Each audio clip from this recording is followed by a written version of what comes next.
Hello everyone, board व में आप सभी का स्वागत है। हम हैं विकास गुप्ता और आप हैं हमारे प्यारे प्यारे विद्यार्थीगण। तो कृपया ध्यान दीजिए। तो जैसा कि आपको अच्छी तरह से पता है कि आपके अपने ऑफलाइन क्लासेस में क्लाइमेक्स कोचिंग सेंटर में प्रत्येक महीना मंथली टेस्ट होता है और आप सभी विद्यार्थी अपना मंथली टेस्ट देते हैं। और मंथली टेस्ट के बाद आपको तो प्राइज के बारे में खूब बढ़िया से पता ही है। सभी लोग जानते हैं कि 12th क्लास में अगर 100% आप लाते हैं तो आपको 1500 रुपये का इनाम मिलता है, और अगर 11th क्लास में है तो 1200 रुपये का इनाम मिलता है, और 10th क्लास में 500 और 9th क्लास में 400 रुपये का इनाम मिलता है। तो इस महीने भी आप लोगों ने अपना टेस्ट दिया हुआ है। तो चलिए एक एक क्वेश्चन को ध्यान से मिलाते हैं, एक एक क्वेश्चन को ध्यान से देखते हैं। और यदि क्या हमें पता है कि आप सभी लोग का 100% आ रहा है और सभी लोग मुझसे अपना प्राइज ले रहे हैं, ठीक है। चलिए एक एक क्वेश्चन को खूब बढ़िया से देखते हैं और मिलाते हैं। एक एक क्वेश्चन को मिला लीजिएगा, अच्छी तरह से नोट कर लीजिएगा कि आपका कितना नंबर आ रहा है, कितना सही है, ठीक है, क्योंकि कल क्लास में आपसे पूछा जाएगा। चलिए शुरू करते हैं। तो चलिए, जैसा कि आप यहाँ पे क्वेश्चन देख रहे हैं, यही क्वेश्चन आपके एग्जाम में आया था, ठीक है। एक एक क्वेश्चन खूब बढ़िया से मिलाते हैं, ठीक है। चलिए पहला क्वेश्चन यहाँ पर है बाबू, तुलसीदास का जन्म किस वर्ष हुआ था? किस वर्ष हुआ था? तो 1543 में हुआ था, याद रखिएगा। ऑप्शन नंबर बी हो जाएगा, ठीक है। अगला क्वेश्चन है, तुलसीदास का बचपन का नाम क्या था? तो तुलसीदास जी के बचपन का नाम राम बोला था। क्या था? राम बोला, याद रखिए। तो राम बोला किधर है? ऑप्शन नंबर सी हो जाएगा। अगला है, तुलसीदास का जन्म किस स्थान पर हुआ था? किस स्थान पर हुआ था? याद कीजिए, बताया गया था राजापुर बांदा, उत्तर प्रदेश, ठीक है। तो ऑप्शन देखिए, अयोध्या, काशी, राजापुर। राजापुर यहाँ पर है, ऑप्शन नंबर सी हो जाएगा। अगला क्वेश्चन है, तुलसीदास के गुरु कौन थे? तो तुलसीदास के गुरु नरहरि दास जी थे। कौन थे? नरहरि दास जी थे, ऑप्शन नंबर बी हो जाएगा। अगला क्वेश्चन है, तुलसीदास की पत्नी का नाम क्या था? तुलसीदास जी की पत्नी का नाम रत्नावली था, और रत्नावली से तुलसीदास जी बहुत प्रेम करते थे, पता है ना। और उनके प्रेम के वजह से ही उनके मन में वैराग्य भी उत्पन्न हो गया, क्योंकि उनके साथ चले गए थे। याद आ रहा है, मैंने क्लास में आपको कहानी बताया था। चलिए ठीक है, तो रत्नावली था, ऑप्शन नंबर बी हो जाएगा, ठीक है। अगला क्वेश्चन है, तुलसीदास की सर्वश्रेष्ठ रचना कौन सी मानी जाती है? ध्यान दीजिएगा, यहाँ विनय पत्रिका, दोहावली, ये सब तुलसीदास जी की ही रचना है, लेकिन सबसे सर्वश्रेष्ठ रामचरितमानस है तुलसीदास जी की रचना, ऑप्शन नंबर सी हो जाएगा, ठीक है। अगला क्वेश्चन है, तुलसीदास किस भक्ति धारा के प्रमुख कवि थे? किस भक्ति धारा के थे? तो याद रखिए, सगुण भक्ति धारा के थे। जी हाँ, सगुण भक्ति धारा के थे, तो ऑप्शन नंबर बी हो जाएगा। राम मार्गी थे, ये भी ध्यान रखिएगा। सूरदास आता है तो कृष्ण मार्गी कहा जाता है, ठीक है। चलिए आगे बढ़ते हैं। क्वेश्चन नंबर 8 है, विनय पत्रिका का प्रथम पद किस खंड से लिया गया है? तो विनय पत्रिका का प्रथम खंड सीता स्तुति खंड से लिया गया है, जिसमें तुलसीदास सीता जी को माँ कहकर संबोधित करते हुए कहते हैं कि हे माँ, कभी प्रभु राम से मिलिएगा तो कोई करुणा का प्रसंग छेड़कर मेरे बारे में भी बता दीजिएगा कि आपकी दासी का दास। आपको पूरा का पूरा भावार्थ पढ़ाया गया था। तो सीता स्तुति खंड से लिया गया है, ऑप्शन नंबर बी हो जाएगा। अगला है, तुलसीदास ने प्रबंध काव्य के लिए किस भाषा का प्रयोग किया है? ये इस बार के 2026 के एग्जाम में आया हुआ प्रश्न, याद रखिएगा। तो प्रबंध काव्य के लिए तुलसीदास जी अवधी भाषा का प्रयोग करते थे, और गीति काव्य के लिए ब्रज भाषा का प्रयोग करते थे, ध्यान में रखिएगा, ठीक है। तो इसका ऑप्शन नंबर बी हो जाएगा। लेकिन ब्रज भाषा का किसके लिए प्रयोग करते थे? गीति काव्य के लिए करते थे, लेकिन प्रबंध काव्य के लिए अवधि करते थे, तो अवधि ऑप्शन नंबर बी हो जाएगा। अगला क्वेश्चन है, तुलसीदास जी का देहांत कब हुआ था? तो 1623 ईस्वी में हुआ था, याद रखिएगा। तो ऑप्शन नंबर सी हो जाएगा, जी हाँ। अगला क्वेश्चन है, हनुमान बाहुक में कुल कितने छंद हैं? तो हनुमान बाहुक में टोटल 44 छंद है, आपको बताया गया था, ऑप्शन नंबर सी हो जाएगा।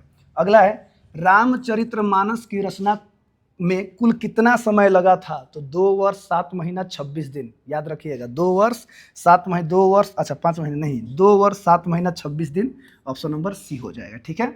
चलिए अगला क्वेश्चन है, सूरदास किस भाषा के प्रसिद्ध कवि हैं? तो सूरदास की बात आया है, तो सूरदास ब्रज भाषा के प्रसिद्ध कवि हैं बाबू, याद रखिएगा। ऑप्शन नंबर सी हो जाएगा, ठीक है। अगला क्वेश्चन है, वात्सल्य के विश्व के अद्वितीय कवि कौन है? कौन है वात्सल्य के अद्वितीय कवि? कौन किन्हें कहा जाता है? तो सूरदास जी को कहा जाता है, याद रखिएगा। ऑप्शन नंबर ए हो जाएगा, ठीक है। चलिए अगला क्वेश्चन है, कृष्ण कहाँ बैठकर भोजन कर रहे हैं? कहाँ? तो नंद बाबा की गोद में बैठकर भोजन कर रहे हैं, ऑप्शन नंबर ए हो जाएगा, ठीक है। अगला है, हाँ, अब अंग्रेजी का शुरू हो गया, यहाँ पर ध्यान से देखिएगा। John Keats was born in which year? John Keats का जन्म कब हुआ था? 1795, 1795, याद रखिएगा, ऑप्शन नंबर बी हो जाएगा। अगला है, John Keats was born at which place? इनका जन्म किस स्थान पर हुआ था? तो मूनफील्ड, लंदन, याद आ रहा है, मूनफील्ड, लंदन, ऑप्शन नंबर सी हो जाएगा। अगला है, वेयर डिड किट्स स्टडी? कहाँ पे इन्होंने अध्ययन किया था, कहाँ पे पढ़ाई किया था? The colours school eight Enfield, John Keats ने यहाँ पर पढ़ाई किया था, याद रखिएगा, तो ऑप्शन नंबर बी हो जाएगा। ठीक है, अगला क्वेश्चन है, which book inspired Keats to become a poet? कौन सा किताब था जिसको पढ़कर ये इंस्पायर्ड हो गए कि मैं भी कवि बनूंगा? कौन सा कौन सा किताब था? स्पेंसर की किताब था, याद रखिएगा। कौन सा? फेरी क्वीन था, हाँ, ऑप्शन नंबर बी हो जाएगा। ठीक है, अगला है, kids first poem was published in which year? जो स्पेंसर के नाम पर ही इन्होंने कविता लिखा था वो 1814 में पब्लिश्ड हुआ था। जी हाँ, पहला कविता की बात किया है। अब पहला संग्रह का बाद, जैसे जो इन्होंने कविता का संग्रह लिखा था उसका नाम ही था पोएम, उसका टाइटल क्या था? पोएम। वो 1818 में हुआ, लेकिन 1814 में इनकी पहली कविता हुआ था, याद रखिएगा, ऑप्शन नंबर सी हो जाएगा। ठीक है, केवल पोएम पूछा है। अगला क्वेश्चन है, what was the title of Keats first volume of poetry? मैंने अभी बताया था, इनकी पहला कविता का संग्रह का जो नाम था वो पोएम ही था, ऑप्शन नंबर बी हो जाएगा, पोएम्स। अगला है, which poem of Keats was appreciated by William Wordsworth? जी हाँ, कौन सी कविता थी जो वर्ड्सवर्थ के द्वारा उसको सराहा गया था, उसकी सराहना की गई थी? याद कीजिए, कौन सा था? एंडीमियोन था, ऑप्शन नंबर बी हो जाएगा। अगला क्वेश्चन है, John kits died of which disease? किस बीमारी की वजह से जॉन किट्स का देहांत हो गया? ट्यूबरकुलोसिस, टीबी की बीमारी की वजह से उनका देहांत हो गया था, ऑप्शन नंबर सी हो जाएगा। अगला है, at what age did John Keats die? कितने वर्ष की उम्र में वो मर गए? मात्र 26 वर्ष की उम्र में जॉन किट्स मर गए थे, याद रखिएगा, ऑप्शन नंबर बी हो जाएगा। अगला है, which famous line reflects Keats philosophy? कौन सा लाइन है जो किट्स की फिलॉसफी को बताता है? याद कीजिए, उनके बारे में मैंने बताया था, a thing of beauty is a joy for ever, याद आ रहा है, ऑप्शन नंबर बी हो जाएगा। ठीक है, in which year was the first edition of Leaves of Grass published? Leaves of Grass आ गया, ध्यान दीजिएगा, अब इस पार्ट का नहीं है। ठीक है, कब हुआ था? 1855 में हुआ था Leaves of Grass, option number B हो जाएगा। अगला है, how old is the poet in the poem Song of Myself? Song of Myself में कवि कितने साल के हैं? तो बताते हैं कि वो 37 साल के हैं, ऑप्शन नंबर सी हो जाएगा। अगला है, during the Civil War Walt Whitman also worked as a volunteer और नर्स? ठीक है, इस पर वो काम किए थे जब सिविल वार चल रहा था। अगला है, Walt Whitman is called a people's poet? Walt Whitman किस कवि के नाम से कैसे कवि जाने जाते हैं? People's poet. John Donne metaphysical poet, John Keats romantic poet. ध्यान रखिएगा, याद रखिएगा, ऑप्शन नंबर ए हो जाएगा। अगला है, आई डैश डैश हियर। अच्छा, अब यहाँ से थोड़ा सा ग्रामर का प्रश्न है, ध्यान दीजिएगा, एक एक क्वेश्चन।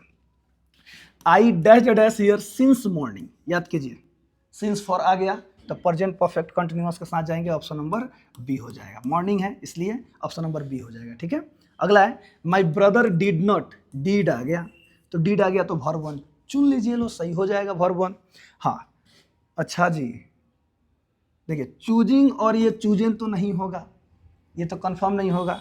अब इसमें आपको चुनना है कौन सा चूज का सही स्पेलिंग है। ठीक है, तो CHOOSE का मतलब होता है कौन सी? चुनना, ऑप्शन नंबर सी हो जाएगा। अगला है, he has been absent dash dash Monday. जी हाँ, यहाँ पे सिंस फॉर फ्रॉम पढ़ाया गया था ना, तो मंडे के साथ क्या लगेगा? ये प्रेजेंट परफेक्ट कंटिन्यूअस टेंस है, तो क्या लगेगा? सिंस लगेगा, ऑप्शन नंबर ए हो जाएगा। अगला है, when Radha dash dash back she will sleep. याद कीजिए, कोई कंडीशनल वर्ड लग जाए, एक जगह सैली विल आ गया तो प्रेजेंट इंडेफिनिट के साथ जाएंगे, ऑप्शन नंबर राधा के साथ क्या लग जाएगा? कॉम्स लग जाएगा, ऑप्शन नंबर बी हो जाएगा। अगला है, listen present continuous, listen Radha is playing sitar, option number C हो जाएगा। अगला है, John dash dash in hospital for 2 weeks. For, since या फॉर लग गया तो परफेक्ट कंटिन्यूअस के साथ जाएंगे, तो ढूंढ लीजिए perfect continuous, option number A हो जाएगा। अगला है, yesterday past indefinite, option number D went. अगला है, चूज द करेक्ट सेंटेंस, इसमें से करेक्ट सेंटेंस कौन सा है? 4 को सेंटेंस लिखा गया है। देखिए आई एम गोइंग नाउ, हाँ जी ये तो सही है। आई गोइंग नाउ ये गलत है, आई के बाद डायरेक्ट गोइंग कभी नहीं आ सकता है। आई गॉन वेंट हो सकता है लेकिन गॉन कभी नहीं हो सकता है। आई विल सही है लेकिन विल के बाद गोइंग कभी नहीं आ सकता क्योंकि विल एक मॉडल वर्ब है, इसके बाद हमेशा वर्ब वन आता है, याद रखिएगा। ऑप्शन नंबर ए हो जाएगा। अगला है don't forget to give me a call when you dash dash to the gym. याद कीजिए आपको बताया गया था जब कोई कंडीशनल वर्ड लगता है, जैसे व्हेन हो गया, एज लॉन्ग एज हो गया, बिफोर हो गया, एटसेट्रा एटसेट्रा, आपको क्लास में बताया गया था। तो उस सिचुएशन में सेंटेंस भले ही फ्यूचर में होता है लेकिन उसका जो अनुवाद होता है सेंस कहाँ पे आता है? प्रेजेंट इंडेफिनिट में बनाया जाता है, याद रखिएगा। जैसे मान लीजिए अगर सेंटेंस है कि प्रधानमंत्री कल यहाँ आएंगे, आएंगे फ्यूचर है लेकिन किस में होगा? ट्रांसलेशन प्रेजेंट इंडेफिनिट में होगा, वर्ब 1 या वर्ब 5 के साथ जाएंगे, याद रखिएगा। तो ऑप्शन नंबर यू के साथ वर्ब 1 लगेगा, गो लगेगा। अगला है dash dash that dress specially made for you. Dash dash dress, याद कीजिए इसके बारे में मैंने बताया था। Did you have something, did you have something. Actually देखिए ये 3 को गलत कैसे, मैं ये भी थोड़ा सा बता देता हूँ। हैज के साथ यू तो कभी नहीं आएगा, आना होता तो हैव आता। यू के साथ क्या आता? हैव आता। कुड, कुड का प्रयोग कहाँ होता है सर? तो संभावना सामर्थ्य दिखाने के लिए, पास्ट की एबिलिटी बताने के लिए होता है, याद रखिएगा। शुड क्या? तो शुड किसी को सजेस्ट करने के लिए, सजेशन देने के लिए, तो ऐसा कुछ है नहीं, इसलिए डिड यू हैव समथिंग, याद रखिएगा। ऑप्शन नंबर डी हो जाएगा। अगला है वुड यू माइंड, याद कीजिए would you mind plus gerund. Gerund, gerund के बारे में बताया गया था, 2 प्लस वर्ब 1, और नहीं तो डायरेक्ट कौन सी? वर्ब 4। तो ढूंढ लीजिए जीरंड किधर है। Would you mind verb 4 setting, option number. अच्छा, कोई बात नहीं, यहाँ पे बाई मिस्टेक से ABCD इधर उधर हो गया है, लेकिन आपके क्वेश्चन पेपर में खूब बढ़िया सही मिला होगा, ठीक है। याद रखिएगा यह ऑप्शन नंबर बी सही है, ठीक है। हाँ यहाँ पे थोड़ा सा बाई दबे हो गया है लेकिन आपके क्वेश्चन पेपर में सही है, ठीक है। चलिए अगला क्वेश्चन है एन गोलों के निकट संकुलित संरचनाओं में चतुष्फलकीय रिक्तियों की संख्या होती है, संदीप सर होते हैं कि ना जी। ये सब क्वेश्चन अब संदीप सर बनाएंगे लेकिन हम भी इसको बता सकते हैं। इसका 2n हो जाएगा, ऑप्शन नंबर डी हो जाएगा, ठीक है। एक और ही बता दें, चलो बताते हैं। निम्नलिखित में अधिकतम गलनांक पूछा है तो सहसंयोजक क्रिस्टल का, चलिए ऑप्शन नंबर बी हो जाएगा। जो भी है सब संदीप सर से पढ़िए, ये आगे अब आप ही लोग समझिए, उनसे पढ़िए। तो हमारा यहीं पे खत्म होता है, तब तक के लिए हंसते रहे, मुस्कुराते रहे, गाते रहे, घुमाते रहे और हमेशा खुश रहिए। मिलते हैं कल क्लास में, तब तक के लिए जय हिंद। क्वेश्चन नंबर 41 होता है। आपको बता दें, जैसा कि आप सभी को पता भी है, बताया गया था कोई भी ऑब्जेक्टिव क्वेश्चन आपको बनाना है तो सबसे पहला बात क्वेश्चन पूरा पढ़ना है। ये नहीं आधा पढ़ें और ऑप्शन पढ़ें, पूरा क्वेश्चन पढ़ना है। क्वेश्चन पढ़ने के बाद भले आपको आंसर पता हो, आपको आंसर मिल भी गया है, फिर भी 4 ऑप्शन पढ़ना है। तो यदि आप ये अप्लाई किए होंगे तो इसका बेनिफिट भी देखे होंगे, और जो अप्लाई नहीं किए होंगे तो कहीं ना कहीं मिस्टेक किए होंगे। चलिए शुरू करते हैं क्वेश्चन। क्वेश्चन नंबर 41 यहाँ दिया गया है एन गोलों की निकट संकुलित संरचनाओं में चतुष्फलकीय रिक्तियों की संख्या होती है। तो हम जानते हैं चतुष्फलकीय रिक्तियों की संख्या क्या होती है? परमाणु यानी गोलों की संख्या की 2 गुना होती है। तो n गोला यानी 2n होगा। तो ऑप्शन ए बोल रहा है n/2, बी बोल रहा है n, सी बोल रहा है 4n, डी बोल रहा है 2n। तो ऑप्शन नंबर क्या होगा? डी। तो डी टी कर देंगे।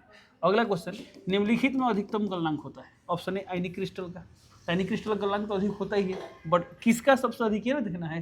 बी बोल रहा है सहसंयोजक। तो सहसंयोजक का इससे अधिक होता है तो कैंसिल हो गया। आणविक ठोस सबसे कम होता है। धात्विक क्रिस्टल, तो धात्विक और सहसंयोजक में किसका अधिक होता है? इसी का अधिक होता है। ऑप्शन नंबर क्या होगा? बी। तो बी टी कर देंगे। अगला क्वेश्चन दिया यहाँ पर, किसी फलक केंद्रित जालक की एकक कोष्ठिका में अष्टफलकीय रिक्तियों की संख्या, अच्छा 2 बार रिक्ति हो गया, कोई बात नहीं, अष्टफलकीय रिक्तियों की संख्या होती है। अब देखिए अष्टफलकीय रिक्तियों की संख्या क्या होता है?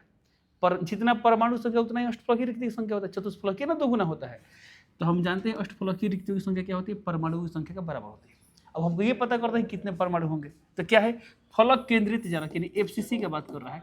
इसका एकक कोष्ठिका यानी यूनिट सेल का बात कर रहा है। तो FCC यूनिट सेल में कितने परमाणु होते हैं? 4 होते हैं। तो जब 4 को परमाणु तो अष्टफलकीय रिक्ति भी कितना होगा? 4 होगा। इन ऑप्शन नंबर क्या होगा? Option number A. तो 80 कर देंगे। अगला क्वेश्चन, षटकोणीय निकट संकुलन यानी HCP हेक्सागोनल क्लोज पैकिंग संरचना में, संरचना के संबंध में कौन सा कथन सत्य नहीं है? ध्यान देंगे क्या बोला गया है? कौन सा कथन सत्य नहीं है? ऑप्शन ए बोल रहा है उप सहसंयोजन संख्या 12 होती है, ये तो सत्य है। हमें ढूंढना है कौन सत्य नहीं है। इसकी संकुलन क्षमता 74%, ये भी सत्य है। सी बोल रहा है दूसरी परत की टेट्राहेड्रल रिक्तियाँ तीसरी परत के गोलों द्वारा ढकी जाती है। तो याद कीजिए हम लोग पढ़े थे लोग, जो द्विविमीय षटकोणीय निविड संकुलित परत होता है, तो एक परत के ऊपर जब दूसरा परत रखते हैं तो दो टाइप की उसमें रिक्तियाँ बनती हैं, एक दिखाई देता है टेट्राहेड्रल वॉइड, एक दिखाई देता है ऑक्टाहेड्रल वॉइड। जब आप तीसरा लेयर रखें तो हमारे पास दो विकल्प है, या तो हम टेट्राहेड्रल को कवर करें तो ऑक्टाहेड्रल को कवर करें। तो जब हम टेट्राहेड्रल को कवर करते थे तो कौन सा व्यवस्था मिलता था, A B C, A B याद है, और इसी से क्या मिलता है, HCP व्यवस्था मिलता है। इसके बारे में पूरा डिटेल्स हम लोग पढ़े थे क्लास में। तो टेट्राहेड्रल को कवर करने से क्या मिलता है, HCP संरचना मिलता है, लेकिन जैसे ही ऑक्टाहेड्रल को कवर करते हैं तो क्या मिलता है, CCP संरचना मिलता है। तो यहाँ पे HCP का बात बोला गया है, तो टेट्राहेड्रल रिक्ति को कवर करने से हमें क्या मिलता है, HCP मिलता है। ये भी सही है, तो जब तीनों सही है तो कौन गलत होगा, ऑप्शन नंबर डी गलत होगा। बट इसे भी पढ़ लेते हैं। बोले इस व्यवस्था में चौथी परत की गोले प्रथम परत के गोलों के साथ संरक्षित होता है, यानी चौथा जो लेयर है ना पहला की तरह होगा, पहला के साथ संरक्षित होगा। देखिए तो चौथा लेयर इसमें क्या है, बी है, और पहला क्या है, ए। तो क्या चौथा ए की तरह है, नहीं ना है, ए नहीं गड़बड़ है। इसमें थोड़ा देख लेते हैं, इसमें क्या होता है, ए बी सी ऐसे चलता है। इसमें जो चौथा है क्या है, पहला की तरह है, यानी यह जो है ना HCP के लिए गलत है, किस लिए सही है, CCP के लिए सही है। इसमें बोला कौन सत्य नहीं, तो ऑप्शन नंबर क्या है, डी, तो DT कर देंगे। अगला क्वेश्चन, निम्नलिखित में कौन सा क्रिस्टल फ्रेंकल दोष नहीं दर्शाता है, ध्यान देंगे। बोला गया फ्रेंकल दोष नहीं दर्शाता, बताइए फ्रेंकल दोष दर्शाते कौन है। तो एग्जाम्पल तो आपको याद होगा, हालांकि इसे एक जनरल नियम पढ़ते हैं हम लोग, क्या पढ़ते लोग, तो फ्रेंकल दोष वैसे आयनिक ठोसों द्वारा दिखाए जाते हैं जिनमें धनायन और ऋणायन के आकार में थोड़ा सा क्या होता है, अधिक अंतर होता है, तो उन्हीं से फ्रेंकल दोष दर्शाते हैं। तो इसके आधार पर बहुत सारा ऑप्शन आप आसानी से पता कर सकते हैं कौन सही है कौन गलत है, ठीक है। और चाहे ऐसे भी आप जनरल याद किए होंगे लोग, सिल्वर के जो हाईलाइट होते हैं सामान्यतः क्या दिखाते हैं, फ्रेंकल दोष दिखाते हैं। तो इसमें बोला है कौन क्रिस्टल फ्रेंकल दोष नहीं दर्शाता है, AgBr ये तो दिखाता है, AgBr फ्रेंकल सोड की दोनों दिखाता है, भी बोला AgCl ये भी दिखाता है, ZnS ये भी दिखाता है। तो कौन ऑप्शन ऑड लग रहा है, सी, तो CT कर देंगे। क्यों नहीं दिखाता है, तो सर ये जब फ्रेंकल नहीं तो क्या दिखाता है, सोड की दिखाता है ना, कैसे चेक कर सकते हैं, तो थोड़ा चलिए चेक करते हैं। बताइए पोटेशियम और ब्रोमाइड इन दोनों के आकार में देखिए तो कोई खास ज़्यादा अंतर नहीं है जितना इन सब में है। कैसे, पोटेशियम बताइए किस आवर्त में है, तो पढ़ते लो ली ना की, चौथा वर्त का एलिमेंट है। इधर आते हैं fluorine chlorine bromine iodine, fluorine chlorine bromine, ये भी किसका है, चौथा, यानी दोनों एक ही आवर्त में है ना, तो ज़्यादा डिफरेंस तो होगा नहीं आकार में, इसलिए फ्रेंकल नहीं दिखाता। ऑप्शन नंबर क्या होगा, सी, तो CT कर दो। ओके, ऐसे भी ज़्यादा इसमें सोचने वाला बात नहीं था, क्यों, आप लोग एग्जाम्पल में पढ़े थे लोग और ये भी पढ़े थे लोग, तो सबसे डिफरेंस कौन है, सी, तो CT कर देंगे।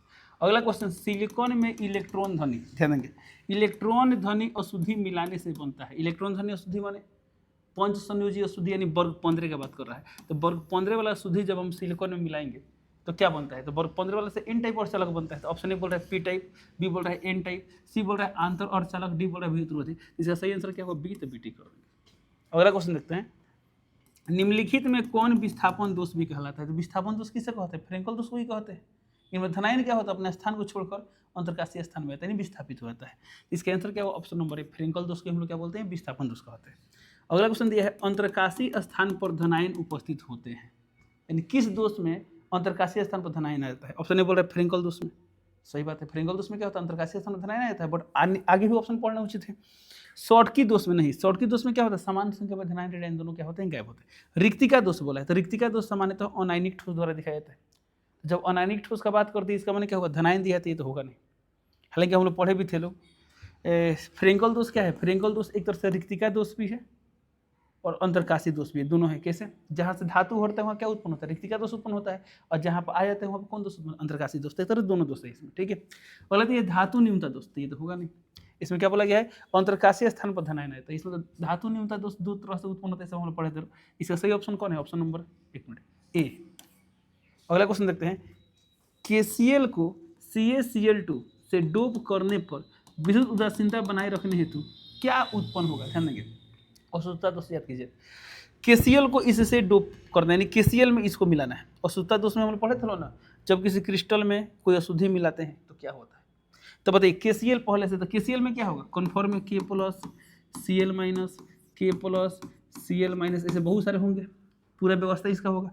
इसमें हमको क्या मिलाना है, CaCl2। अब बताइए जब CaCl2 मिलाएंगे तो इसमें जो Ca2 प्लस है, Ca2 प्लस क्या करेगा, पोटेशियम को गायब करेगा।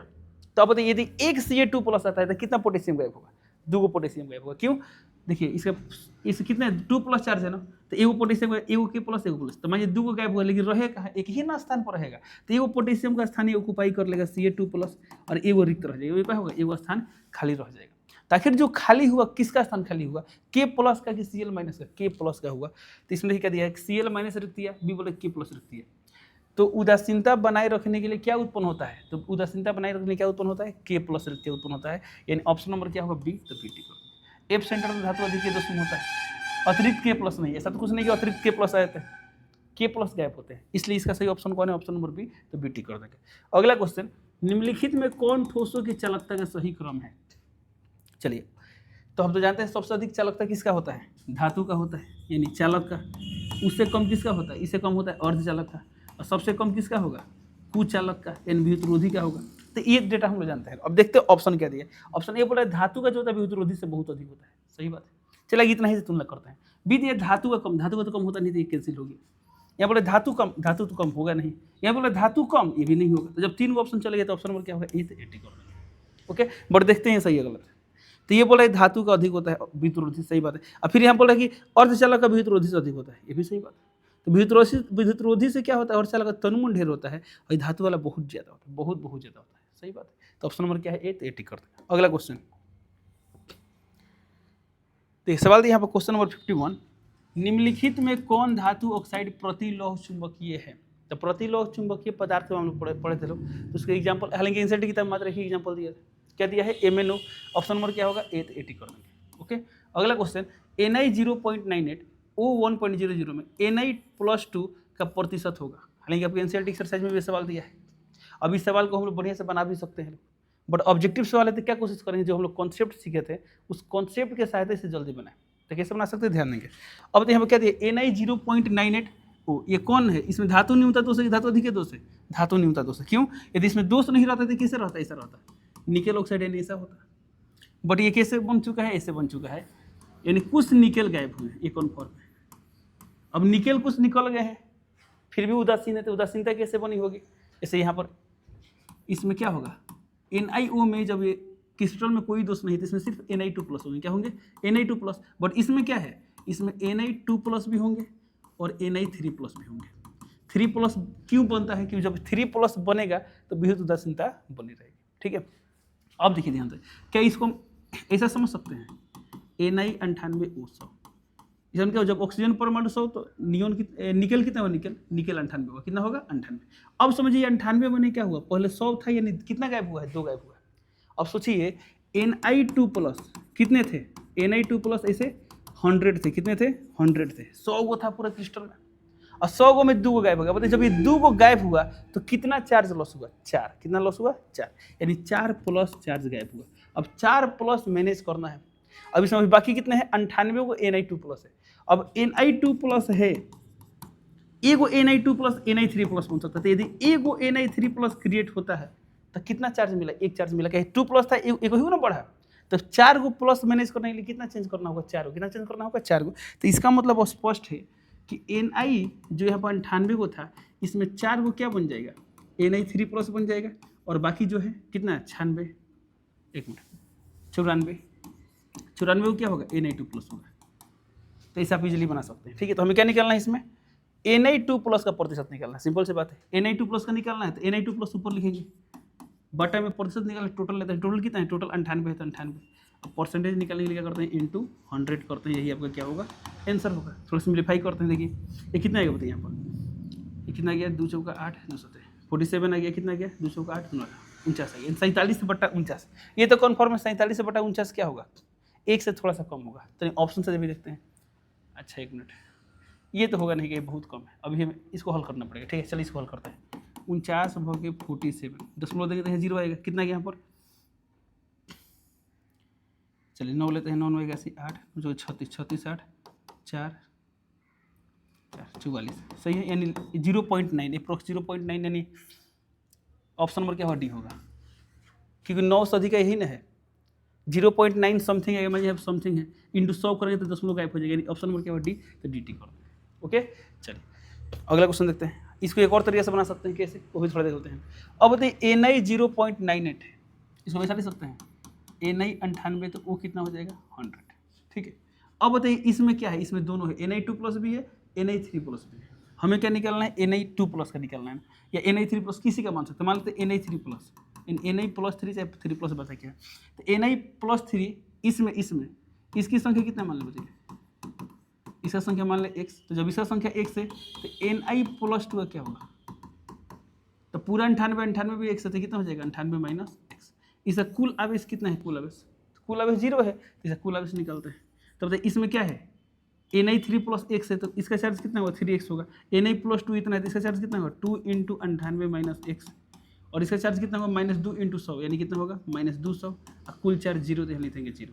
अब इस इक्वेशन को सॉल्व करेंगे, किसका मान निकल जाएगा, x का मान निकल जाएगा, तो जो x का मान निकले तो यहाँ रख देंगे, तो x का मान आएगा 4, तो यहाँ लिख देंगे 4, और यहाँ 4 रखे तो 98 में 4 कितना आ गया 94। अब ये दोनों निकल गया, हमें क्या निकालना है, Na+2 का प्रतिशत तक कैसे निकालता है उधर पहले हम लोग देखे थे, ठीक है। चलिए अगला क्वेश्चन देखते हैं।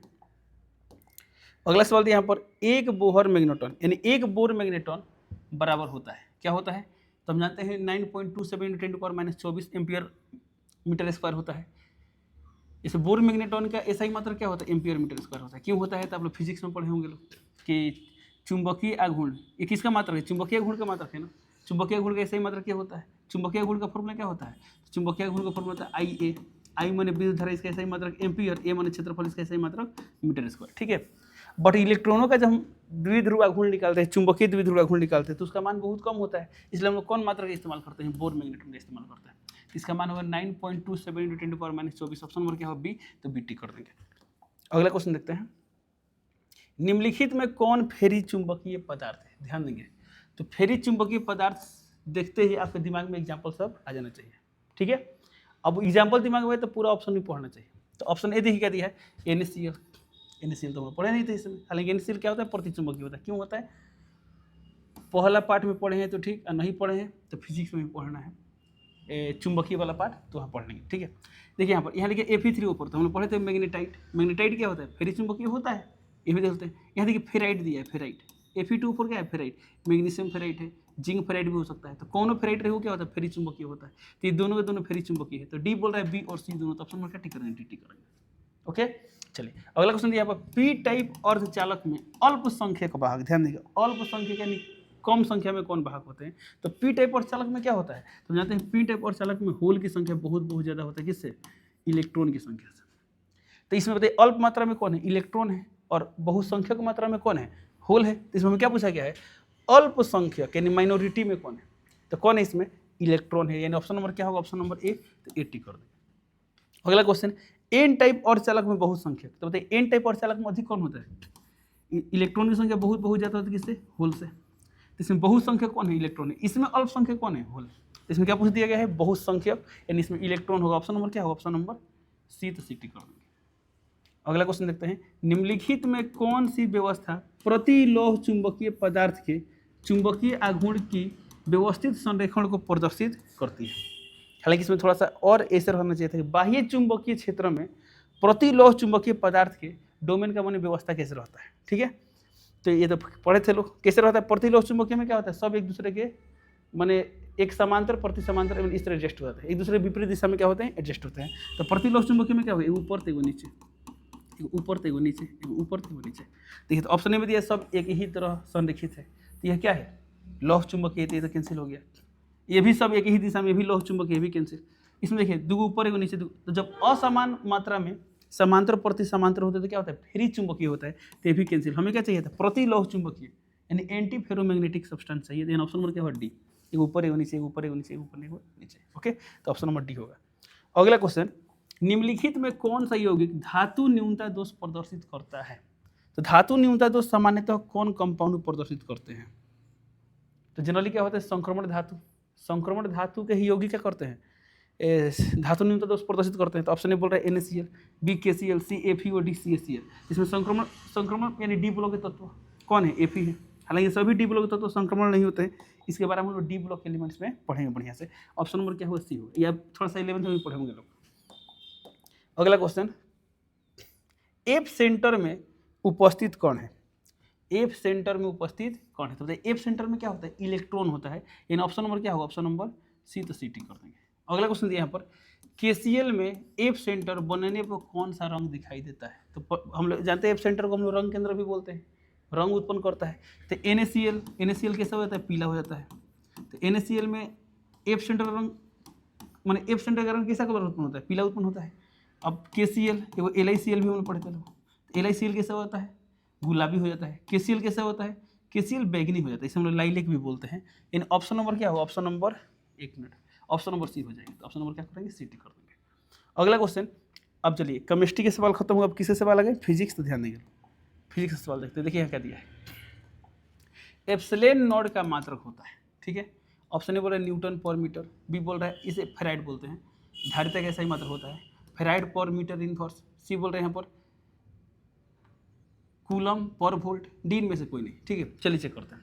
एप्सिलॉन नॉट का मात्रक निकालना है ना, तो हम लोग फॉर्मूला पढ़े, चलो एफ बराबर 1/4 pi epsilon naught Q1 Q2 by R square, ठीक है। ये तो हम यहाँ से निकाले थे, क्या आएगा बताइए? एप्सिलॉन नॉट है यहाँ, तो फोर्स यहाँ पर आ जाएगा, तो 1/4 pi F Q1 Q2 by R square. अब बताइए एफ माने बॉल, बॉल कैसे मतलब न्यूटन, तो नीचे न्यूटन आ गया, दूरी का मीटर तो मीटर स्क्वायर, ऊपर अब कूलम कूलम तो कूलम स्क्वायर होगा। तो ऐसे क्या है? कूलम स्क्वायर मीटर का पावर -2 न्यूटन का पावर -1। तो कहीं दिया इसमें? नहीं दिया है, तो इससे तो कोई मैच नहीं किया। लेकिन अब देखिए यहाँ पर फेराइड वाला भी बात किया है, तो वो फॉर्मूला हम पढ़े होंगे लोग, समांतर प्लेट संधारित्र की धारिता C इक्वल टू क्या होता है? A epsilon not by D.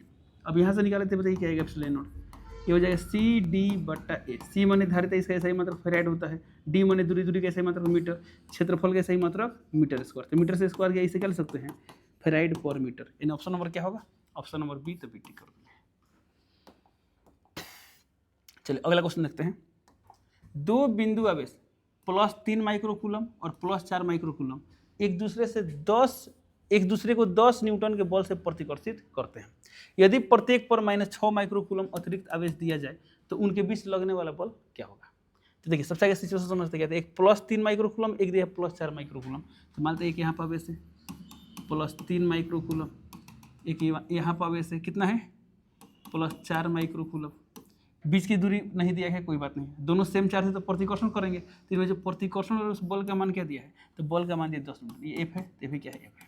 दोनों का मैग्नीट्यूड सेम हुआ, लेकिन दिशा ना अलग अलग है। तो इस सिचुएशन में एफ का मान कितना दिया है? 10 न्यूटन दिया है, ठीक है। अब देखिए इसमें क्या बोला गया, यदि प्रत्येक आवेश पर -6 माइक्रोकूलम आवेश दे दे, तो बताइए यदि हम इस पर -6 माइक्रोकूलम आवेश रख दें तो यहाँ कुल कितना चार्ज हो जाएगा? -6 + 3 -3 हो जाएगा। यानी अब यहाँ पर चार्ज कितना बन जाएगा? -3 माइक्रोकूलम। इस पर भी -6 माइक्रोकूलम चार्ज है, तो यहाँ कितना हो जाएगा? -6 प्लस चार्ज कितना हो जाएगा? -2 माइक्रोकूलम। और डिस्टेंस उतना ही रखना है, दूरी को हम r मान लेते हैं, भी क्या होगा? r।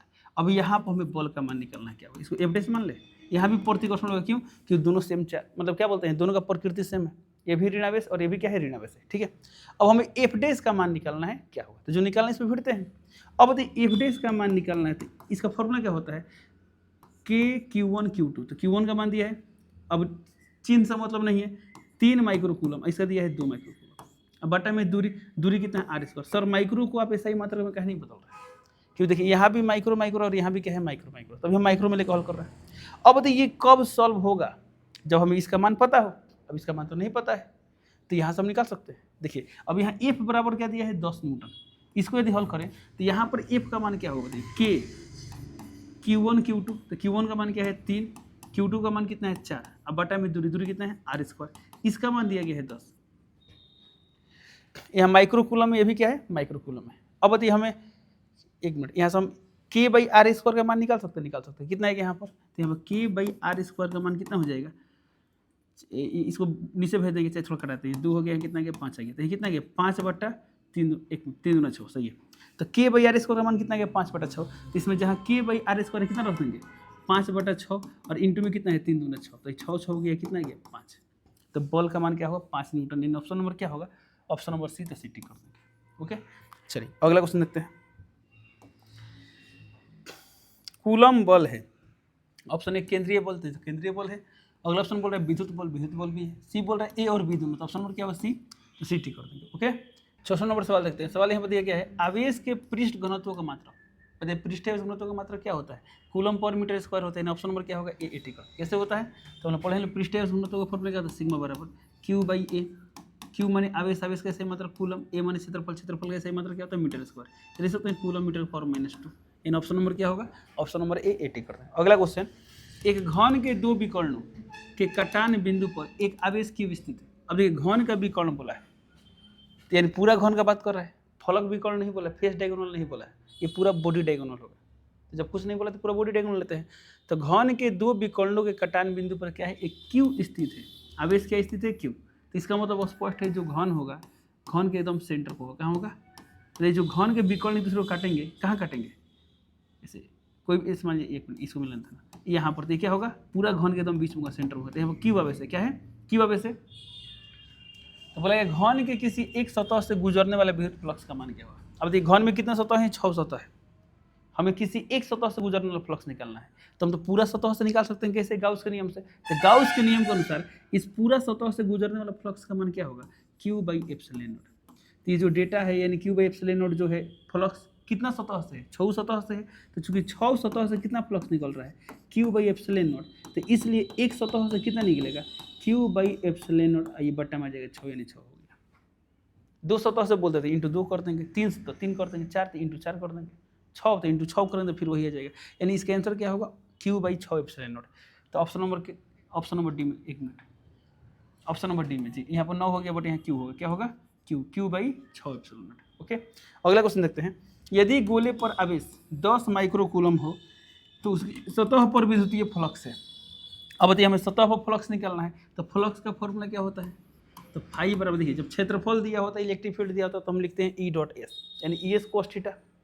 बट यहाँ पर सिर्फ क्या दिया, आवेश दिया है, तो हम लोग गाउस के नियम में क्या पढ़ते हैं, फाई बराबर Q/ε0। जहाँ आवेश कौन सा लेते हैं, सतह के अंदर वाले या सतह पर का आवेश लेते हैं, सतह के बाहर का आवेश आप नहीं ले सकते। तो Q/ε0 आ गया, Q का मान कितना दिया है, तो 10 माइक्रोकूलम। इस सवाल में Q का मान कितना दिया है, 10 माइक्रोकूलम। इसको SI मात्रक में बदले, देखिए सभी ऑप्शन किस में दिए गए हैं, SI मात्रक में दिए गए हैं। तो इसे लिख सकते हैं 10 × 10⁻⁻6 कूलम, तो कितना गया, 10⁻5 कूलम। अब इसको हल करना है, तो इसका मान हम यहाँ रखें, ε0 का मान यहाँ रखें, हल करें, आंसर आ जाएगा। बट ऐसे हल करना थोड़ा सा क्या होगा, कैलकुलेशन में दिक्कत होगा। तो इसको थोड़ा सा एक काम करते हैं, अरेंज करते हैं जो आपके लिए आसान हो जाए। तो क्या करते हैं इसके लिए, कि इसको ऊपर नीचे 4π से गुणा कर दें, कर सकते हैं, क्या इसको वैसा लिख सकते हैं, 1/4πε0 × 4π3, बिल्कुल लिख सकते हैं। इससे क्या फायदा हुआ सर, इसका वैल्यू आसान है, क्या होता है, 9 × 10⁻9 इंटू 4π है तो 4π है, क्यू का मान कितना है, 10⁻5, तो यहाँ लिख देंगे 10⁻5, ठीक है। और देखिए यहाँ पर पाई आ रहा है, तो ऑप्शन भी सब क्या है, पाई के रूप में दिया गया, यानी पाई का मान नहीं रखना है। तो कितना गया, 9 × 36, 36 पाई इंटू 9 और -5 कितना होगा, 10⁻4 हो गया, होगा 10⁻4।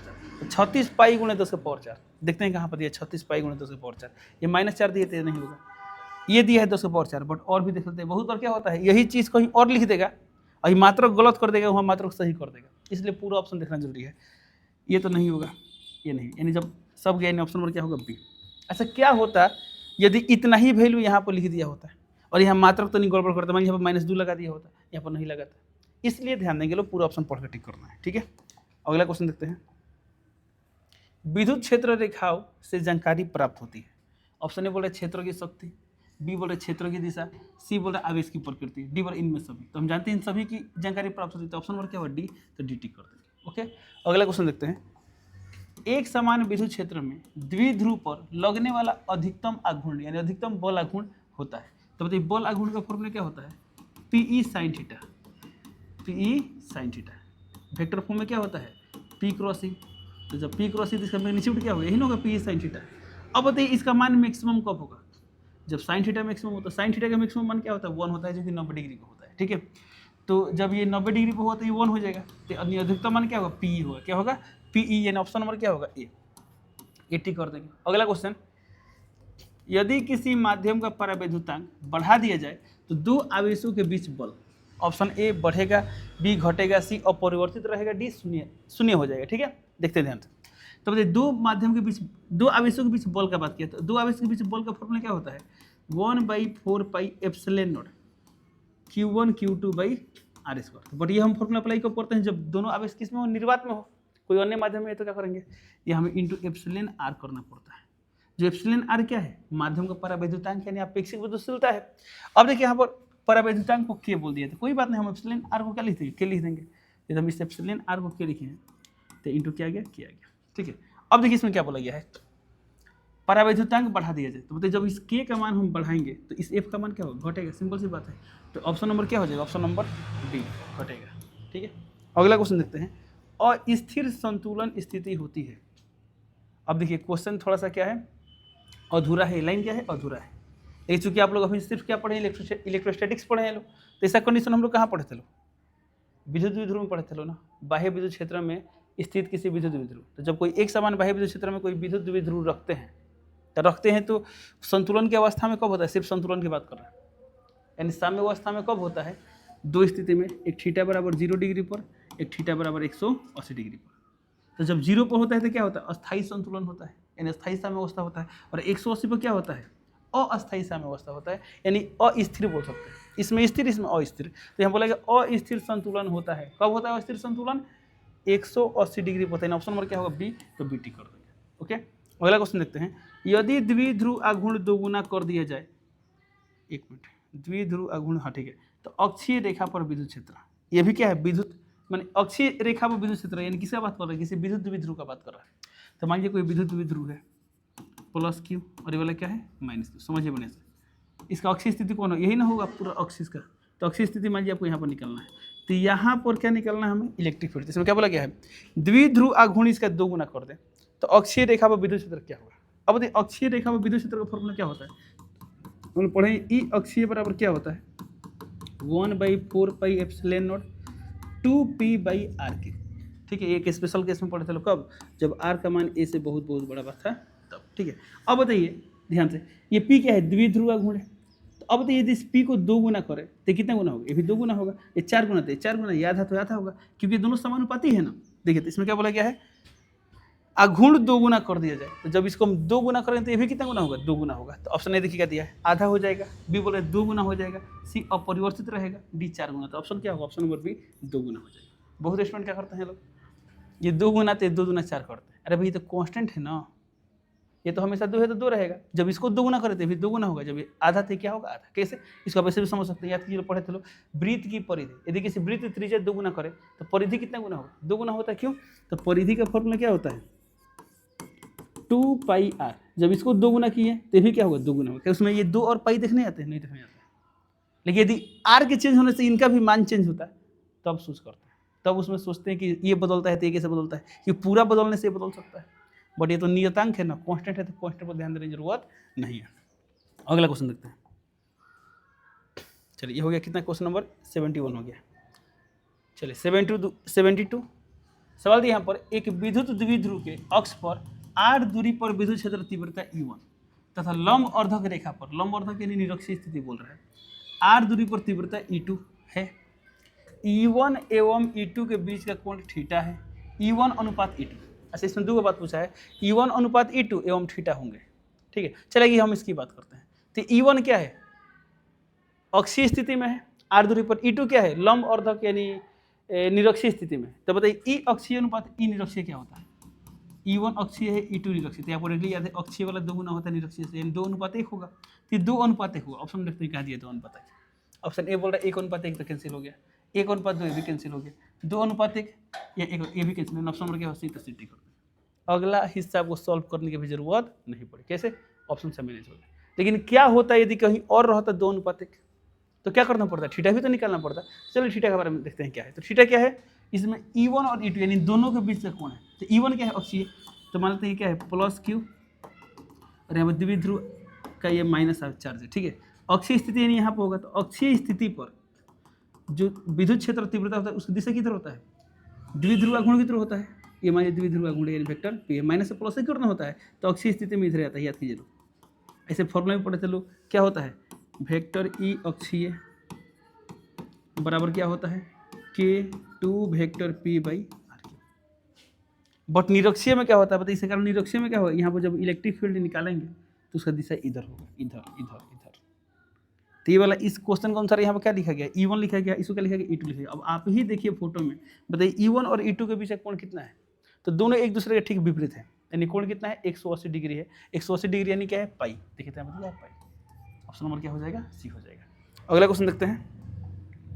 अगला सवाल यहाँ पर दिया गया है, एक कूलम वह आवेश है जो शून्य में, शून्य यानी निर्वात में 1 मीटर की दूरी पर स्थित समान आवेश पर बल लगाता है। अब देखिए समान आवेश पर बल की बात किया है, तो बल का फॉर्मूला क्या होता है, F बराबर K Q1 Q2, दोनों आवेश सेम है, तो वो Q मान लेते, दूसरा भी क्या होगा Q, तो Q इंटू Q, अब बटा में दूरी स्क्वायर, तो दूरी यानी R स्क्वायर। एक तरह से फॉर्मूला जनरेट हो गया। देखते हैं क्या दिया है, एक कूलम वह आवेश है, चलिए K है तो K, एक कूलम यानी Q का मान दिया है 1, और समान आवेश पर बल लगा रहे हैं, वो भी क्या होगा 1 होगा। अब बटा में देखिए तो क्या दिया है, 1 मीटर की दूरी पर, यानी R का मान दिया 1, तो यहाँ 1 स्क्वायर हो जाएगा, तो देखिए कितना गया K का मान, K का मान होता है 9 × 10 का पावर 9। क्यों, तो अलग अलग माध्यम के लिए K का मान अलग अलग होता है, इसलिए कोई माध्यम का बात किया गया है, निर्वात का बात किया गया है, शून्य का बात किया है, तो शून्य के लिए क्या होता है 9 × 10 का पावर 9 होता है, तो बल का मान कितना है 9 × 10 का पावर 9। इन ऑप्शन नंबर क्या होगा, ऑप्शन नंबर सी, तो सी टिक कर देंगे। अगला क्वेश्चन, विद्युत आवेश का क्वांटम ESU मात्रक में होता है। ध्यान देंगे, विद्युत आवेश का क्वांटम पूछा है, तो आवेश का क्वांटम क्या होता है, E होता है, E यानी 1.6 × 10⁻⁻⁻⁰ कूलम होता है। ठीक है, ये है आवेश का क्वांटम। अब ये कूलम में दिया, बट हमको यही मान किस में चाहिए, ESU में चाहिए। तब बताइए एक कूलम में कितना ESU होता है, तो एक कूलम में कितना ESU होता है, 3 × 10⁹ ESU होता है। तो अब कूलम का ESU बदलना तो इसे गुणा करना पड़ेगा, तो कितना हो जाएगा यहाँ पर 1.6 × 10⁻⁻⁻⁰ इंटू क्या करना पड़ेगा 3 × 10⁻9, तो कितना यहाँ पर 16 × 48 यानी 4.8, और ये कितना हो जाएगा 10 का पावर -10 ESU, तो 4.8 × 10⁻10, 4.8 10⁻10। देखिए यहाँ पर 4.78 है, इसको राउंडिंग ऑफ करें तो क्या हो जाएगा 8 हो जाएगा, यानी ऑप्शन नंबर क्या होगा A, तो 80 कर देंगे। ओके, अगला क्वेश्चन देखते हैं, आवेश का बीमा होता है, तो आवेश का बीमा क्या होता है 80 होता है, ऑप्शन नंबर क्या होगा A, 80 कर देंगे। एक विद्युत द्विध्रुव एक सतह से घिरा हुआ है, मान लीजिए एक सतह है, सतह से क्या घिरा हुआ, विद्युत द्विध्रुव घिरा है, यानी +Q, उसमें क्या होगा -Q। एक विद्युत द्विध्रुव क्या है, एक सतह से घिरा हुआ है, सतह पर कुल विद्युत फ्लक्स होगा, तो ये सतह से गुजरने वाले कुल विद्युत फ्लक्स का फॉर्मूला क्या होता है, तो फाई का फॉर्मूला होता है Q, तो Q कौन लेते हैं, अंदर का पूरा आवेश लेते हैं, Q इनसाइड बाई एप्सिलॉन। अब देखिए अंदर का कुल आवेश कितना है 0 है, Q +Q -Q 0, और 0 बाई समथिंग क्या हो जाएगा 0 हो जाएगा, यानी इसका ऑप्शन क्या होगा, ऑप्शन नंबर B, तो BT कर देंगे। अगला क्वेश्चन देखिए, सवाल यहाँ पर, एक स्थिर विद्युत आवेश उत्पन्न करता है, तो स्थिर विद्युत आवेश क्या उत्पन्न करता है, ओनली विद्युत क्षेत्र उत्पन्न करता है। तो ऑप्शन ए बोले केवल चुंबकीय क्षेत्र नहीं, बी बोले केवल विद्युत क्षेत्र, सी बोले चुंबकीय विद्युत दोनों नहीं, ऑप्शन नंबर क्या होगा बी, तो BT कर। ठीक है, चुंबकीय क्षेत्र विद्युत क्षेत्र दोनों कौन उत्पन्न करते हैं, जब आवेश एक समान वेग से गति करने लगता है, जब आवेश त्वरित होता है क्या करता है, विद्युत चुंबकीय तरंग उत्पन्न करने लगता है। ठीक है, इसलिए इसका ऑप्शन नंबर क्या होगा बी। स्थिर आवेश है तो सिर्फ क्या उत्पन्न करेगा, विद्युत क्षेत्र उत्पन्न करेगा।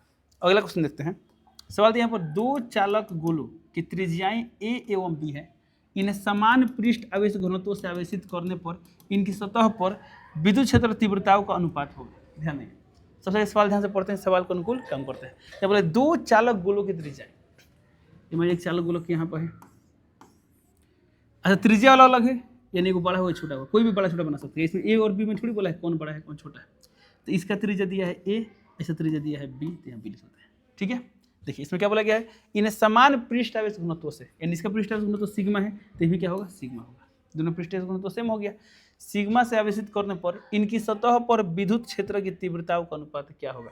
अब देखिए सतह पर क्षेत्र तीव्रता का अनुपात निकालना है ना, तो चूंकि आप अभी सिर्फ इलेक्ट्रोस्टैटिक्स का फर्स्ट पार्ट पढ़े हैं लोग, तो जितना पढ़े उतना ही सब कुछ को बनाना है, इसलिए सवाल दिया गया है ताकि आप लोग सोच पाए। नहीं तो यदि आप अगला चैप्टर पढ़ लेंगे ना, अगला चैप्टर, तो इसका देख कर आंसर बता सकते हैं कैसे। तो हम लोग बात पढ़ेंगे लोग, किसी गोलीय चालक के सतह पर पृष्ठीय घनत्व का क्या है, सॉरी विद्युत क्षेत्र तीव्रता का फॉर्मूला क्या होगा सिग्मा बाई एप्सिलॉन। इसका भी क्या है सिग्मा, तो भी क्या होगा सिग्मा बाई एप्सिलॉन, यानी दोनों सेम है, तो दोनों सेम है तो अनुपात क्या आएगा 1:1, यानी ऑप्शन नंबर क्या होगा, ऑप्शन नंबर बी, तो BT। ठीक है, बट नहीं, जितना हम पढ़ें उसी से बनाएंगे। तो हम लोग क्या पढ़ें लो अभी, हम देखिए एक और बात, सवाल में जो दिया उसको हमने यहाँ पर लिख दिया, दो गोला है, एक त्रिज्या A है एक त्रिज्या B है, दोनों का पृष्ठीय घनत्व सेम है तो सेम लिख दिया। हमें क्या निकालना है, तो दोनों के सतह पर विद्युत क्षेत्र तीव्रताओं का अनुपात निकालना, जो निकालना उसमें भिड़ते हैं। ठीक है, इसकी सतह पर तीव्रता को मान लेते हैं E1, इस सतह पर हम क्या मान लेते हैं E2, इन हमें क्या निकालना है E1 अनुपात E2 निकालना है। चलो हम इसमें भिड़ते हैं E1 अनुपात E2 पर, कहाँ बनाए, चलिए यहाँ बनाते हैं, हमें निकालना है E1/E2। अब बताइए कोई आवेशित गोला है, उससे सतह पर इलेक्ट्रिक फील्ड का फॉर्मूला क्या होता है, तो हमने पढ़े 1/4 पाई एप्सिलॉन नॉट आवेश। अच्छा आवेश, इसमें तो आवेश दिया नहीं है, तो इसके चार्ज को हम क्या मान लेते हैं, Q1 मान लेते हैं। इसको Q कितना आवेश है, Q1, इसमें कितना आवेश है, Q2 आवेश है। ठीक है, क्या आवेश तो दिया नहीं है, तो सर आवेश सेम काहे नहीं, अलग अलग काहे ले रहे हैं। तो ध्यान देंगे दोनों का त्रिज्या क्या है, अलग अलग है, तो पृष्ठीय क्षेत्रफल भी क्या होगा, अलग अलग होगा। सिग्मा भले सेम है, सिग्मा का फॉर्मूला क्या होता है, Q/A। तो सिग्मा किस पर डिपेंड कर रहा है, Q पर A पर। तो दोनों का सिग्मा सेम है, यदि दोनों का एरिया सेम होता तब जाके क्या होता है, Q सेम होता है। क्या दोनों का एरिया सेम होगा, दोनों का पृष्ठीय क्षेत्रफल सेम नहीं होगा, क्योंकि त्रिज्या क्या अलग अलग। तो जब ये वाला अलग अलग तो ये भी क्या होगा, अलग अलग होगा। ठीक है, चलिए अब देखिए ध्यान से, इसका चार्ज Q1 से चार्ज कितना मान लें Q2, तो 1/4 आवेश बटा त्रिज्या स्क्वायर, तो Q1 त्रिज्या कितना है, A, तो A स्क्वायर हो जाएगा। E2 का मान क्या होगा, 1/4 Q2 त्रिज्या कितना है, B, तो B स्क्वायर हो जाएगा। तो ये और ये कैंसिल हो गया, और कोई कैंसिल नहीं होगा। ओके, इसको हम क्या लिख सकते हैं, Q1/A स्क्वायर इंटू ए ऊपर आ जाएगा तो क्या हो जाएगा, B स्क्वायर Q2। तो सवाल में तो A और B दिया है, तो A और B तो रखना है, लेकिन आवेश नहीं दिया, इन्हें हमको आवेश निकालना पड़ेगा, यानी A से भी हमें आवेश का अनुपात चाहिए। ठीक है, इन्हें हमें Q1/Q2 इसको ऐसे ले सकते हैं into B square A square. अब ये सवाल कब बने, जब हमें Q1/Q2 का मान पता हो।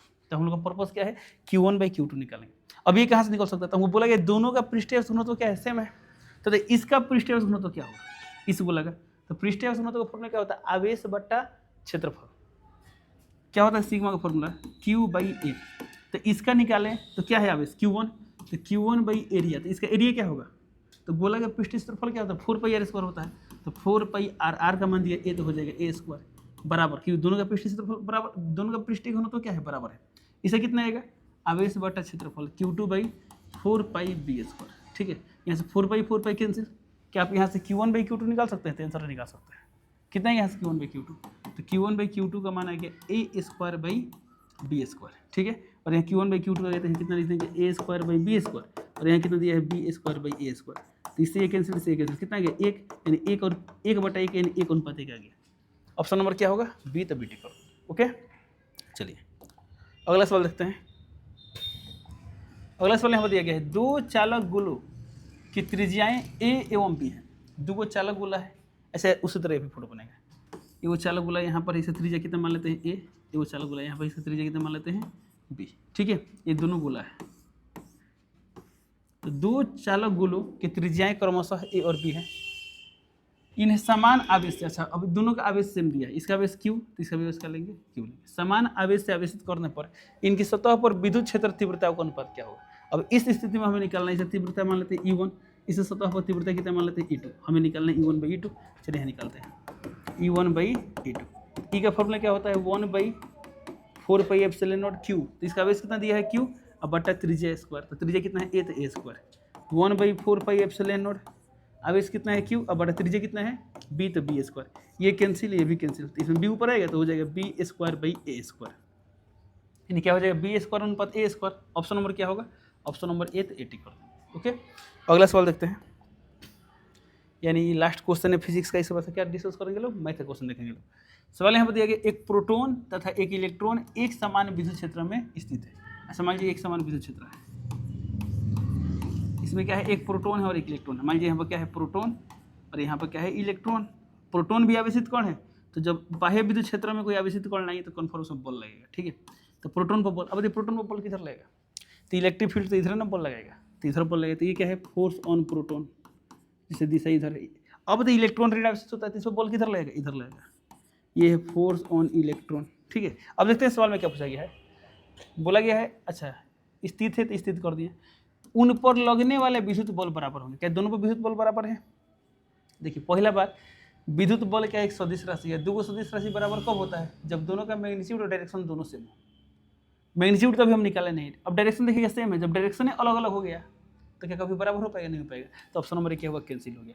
उन पर लगने वाले विद्युत बलों के परिमाण बराबर होंगे। ऐसा परिमाण बोला था, परिमाण तो निकालना पड़ेगा। तो बाह्य विद्युत क्षेत्र में स्थित किसी आवेश पर कर रहे हो तो बल का परिमाण क्या होता है, तो F का फॉर्मूला होता है QE। क्या पढ़े हैं लोग, QE। तो Q, तो बताइए इसका चार्ज कितना होता है, तो प्रोटॉन का चार्ज होता है E, और इलेक्ट्रॉन का भी चार्ज होता है E, यानी दोनों का आवेश सेम और दोनों के लिए इलेक्ट्रिक फील्ड सेम, तो बल का परिमाण क्या होगा, सेम होता है। बल का परिमाण सेम है, बट दिशा क्या है, अलग अलग है। तो इसका आंसर क्या होगा, आंसर ऑप्शन नंबर बी होगा। उन पर लगने वाले विद्युत बलों के परिमाण क्या होंगे, बराबर होंगे। तो आगे ऑप्शन में देख लेते हैं क्या दिया है, यहाँ बोला क्या, उनके त्वरण बराबर होंगे। इनके दोनों का त्वरण बराबर होगा, चेक करते हैं, ठीक है। दोनों पर बल का परिमाण बराबर है, दोनों पर बराबर बल लग रहा है। अब त्वरण का बात कर दिए तो हमने पढ़े एफ का फॉर्मूला क्या होता है, एम ए। अब हमसे ए पूछा गया तो हम ए का फॉर्मूला क्या बना लेंगे, एफ बट्टा एम। अब बताइए ए का फॉर्मूला क्या, एफ बट्टा एम। ध्यान देंगे बल दोनों के लिए सेम है, नहीं दोनों के लिए कांस्टेंट है। अब जो त्वरण है बल और द्रव्यमान दोनों पर डिपेंड करता है। क्या इलेक्ट्रॉन प्रोटॉन दोनों का द्रव्यमान सेम होगा क्या, दोनों का द्रव्यमान सेम नहीं होता है। तो अब देखिए यहाँ पर जिसका द्रव्यमान अधिक उसका त्वरण कम। तो प्रोटॉन इलेक्ट्रॉन में किसका द्रव्यमान अधिक है, प्रोटॉन का द्रव्यमान अधिक है। तो जब द्रव्यमान अधिक तो त्वरण कम, तो इसका मन हुआ ना प्रोटॉन का त्वरण कम होगा, इलेक्ट्रॉन का त्वरण क्या होगा, ज़्यादा होगा। तो बोला उनके त्वरण के परिमाण बराबर, इतना हो गया, कैंसिल हो गया। इन ऑप्शन में क्या होगा बी, तो बी टिक कर देंगे। ओके, अगला सवाल देखते हैं, खत्म। चलो मैथ का क्वेश्चन डिस्कस करते हैं लोग। देखते हैं क्वेश्चन नंबर 81। तो 81 नंबर सवाल दिया गया यहाँ पर, अच्छा डिटरमिनेंट क्वेश्चन है, ध्यान देंगे लोग। तो बताइए कैसे सॉल्व करते हैं, इसको इसमें गुणा करते हैं। तो कॉस इंटू कॉस क्या हो जाएगा, कॉस स्क्वायर थीटा, फिर हम माइनस देते हैं, ये प्लस माइनस माइनस में आएगा तो फिर हम माइनस दे दिए। साइन इंटू साइन क्या होगा, साइन स्क्वायर थीटा। ये कितना क्या यहाँ पर, कॉस स्क्वायर थीटा, ये minus minus plus sine square theta. Cos square plus sine square क्या होता है 1, यानी ऑप्शन नंबर क्या होगा बी, तो बी टिक कर देंगे। ठीक है, ये देखिए 10 7 70 और माइनस 35 दूना 70 कितना गया 0, यानी ऑप्शन नंबर क्या होगा, ऑप्शन नंबर डी, तो डी टिक कर देंगे।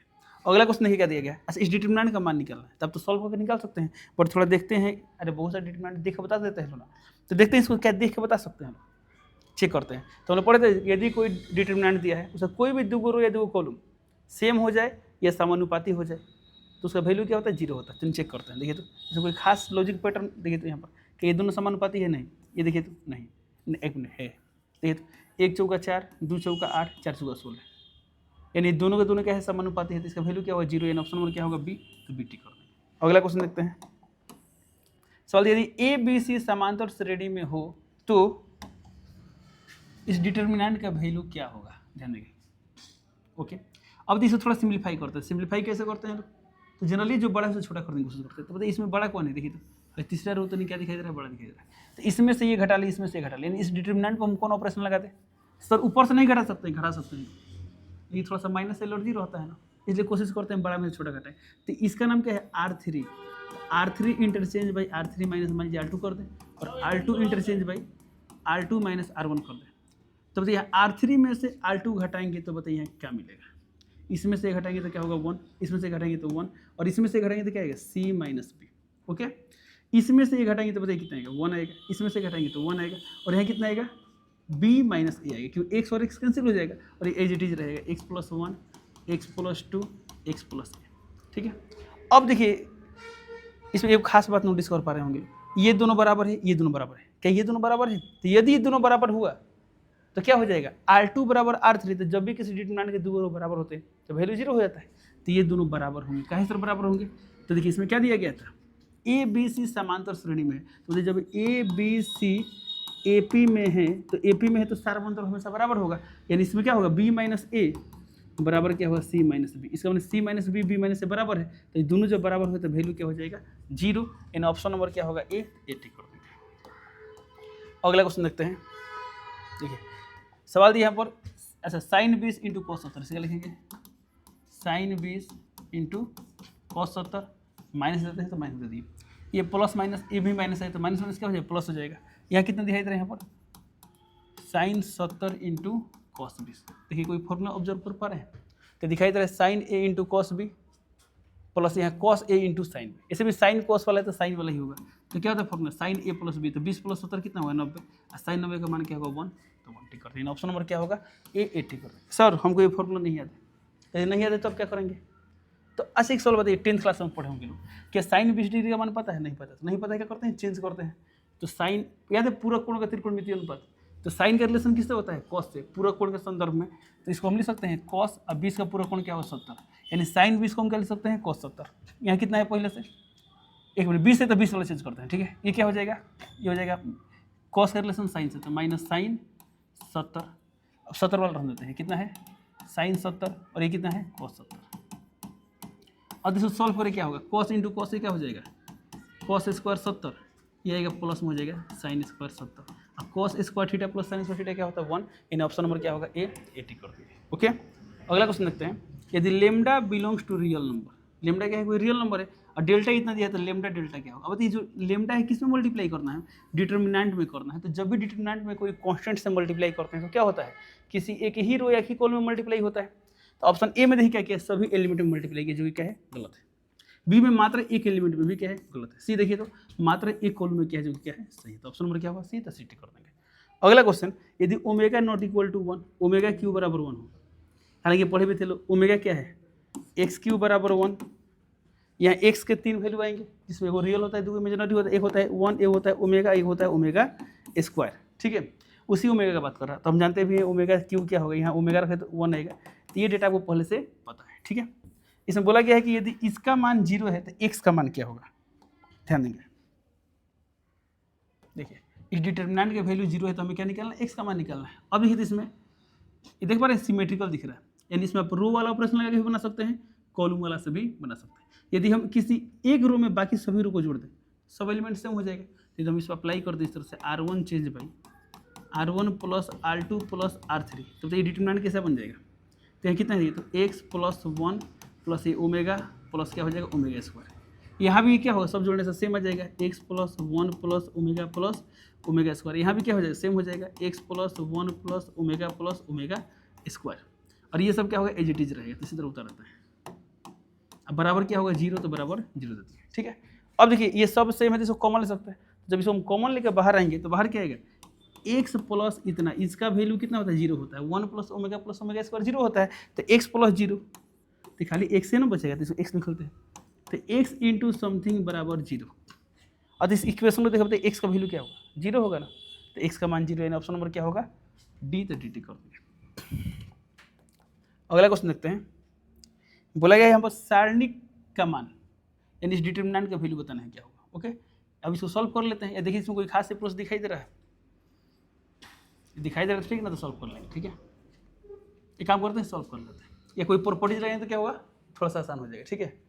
तो प्रॉपर्टीज लगा ले, इसमें से घटाएंगे तो बताइए कितना गया 0, ये कितना आएगा 1, 9 में से 3, 9 में से 6 कितना गया 3, इसमें से घटा दिए कितना गया 0, 3 में से 2 गया 1, यहाँ कितना गया 2, ये कितना है 1 2 4। अब इसको सॉल्व करना है, इसमें ज़्यादा 0 है, यहाँ सॉल्व कर लें तो 1 साथ क्या लेंगे 3 एकम 3 माइनस 2 एकम 2, 3 में से 2 गया 1, इन ऑप्शन नंबर क्या होगा ए, तो 80 कर लेंगे। ओके, अगला क्वेश्चन देखते हैं। अगला सवाल देखिए, यदि इतना बराबर इतना हो तो x का मान क्या हो, ये क्या है डिटर्मिनेंट है ना, तो कितना होगा x into x square minus 18 दूना 36 बराबर ये कितना गया 36 माइनस 18 दूना 36, ये 0 हो गया। तो एक्स स्क्वायर माइनस 36 बराबर 0, तो यहाँ से एक्स स्क्वायर का वैल्यू कितना आएगा 36 आएगा। तो एक्स का मान आएगा प्लस माइनस रूट 36 यानी प्लस माइनस 6। ऑप्शन नंबर क्या होगा बी, तो बी टिक कर देंगे। अगला क्वेश्चन, सारणिक यानी डिटर्मिनेंट, इस डिटर्मिनेंट का वैल्यू क्या होगा, ठीक है। अब बताइए इसमें खास बात क्या देख पा रहे हैं, यह भी सिमेट्रिकल दिख रहा है। यदि एक रो में अन्य सभी रो को जोड़ दें या एक कॉलम में अन्य सभी कॉलम को जोड़ दें तो एक रो या एक कॉलम सेम हो जाएगा, ठीक है। तो मानिए हम चले रो में जोड़ते हैं, तो इसमें हई दोनों को जोड़ दें तो क्या होगा, तो यहाँ ए माइनस बी है, इसको जोड़ना है तो बी प्लस, तो जोड़ें तो माइनस बी से प्लस बी खत्म, माइनस सी से प्लस सी खत्म, माइनस सी से यानी 0, यहाँ क्या हो जाए 0, यहाँ भी 0, यहाँ भी 0। जब पूरा एक रो 0 हो जाएगा तो पूरा वैल्यू क्या हो जाए 0, इन ऑप्शन नंबर क्या होगा ए, टिक कर देंगे। अगला क्वेश्चन, चलो अब यहाँ से मैट्रिक्स से सवाल आ गया, ध्यान देंगे। बोल रहे अभी हो यानी मैट्रिक्स है, ये वाला मैट्रिक्स कैसा मैट्रिक्स है। ऑप्शन में बोले विषम सममित अभिव्यू यानी स्क्यू सिमेट्रिक मैट्रिक्स। क्या स्क्यू है तो स्क्यू में तो डायगोनल पूरा 0 होना चाहिए, तो कैंसिल हो गया। बी बोले सममित अभिव्यू यानी सिमेट्रिक मैट्रिक्स। तो सिमेट्रिक मैट्रिक्स के लिए क्या होता है देख के भी बता सकते हैं कैसे, डायगोनल एलिमेंट के थ्रू देखिए, भाई एच तो एच, ठीक है, जी और जी एफ और एफ, सही है। यानी ऑप्शन नंबर क्या होगा बी, तो बी टिक कर देंगे। हालांकि इसका रियल कॉन्सेप्ट क्या होता है, यदि इस स्क्वायर मैट्रिक्स को हम ए मान लें तो यदि कभी ए बराबर ए डेस आ गया तो हम क्या बोलते हैं, ये क्या है सिमेट्रिक मैट्रिक्स है। यदि मान लीजिए ए बराबर माइनस ए डेस आ गया तो एक कैसा मैट्रिक्स है, स्क्यू सिमेट्रिक मैट्रिक्स है। अगला क्वेश्चन दिया यहाँ पर, ध्यान देंगे, एक मिनट,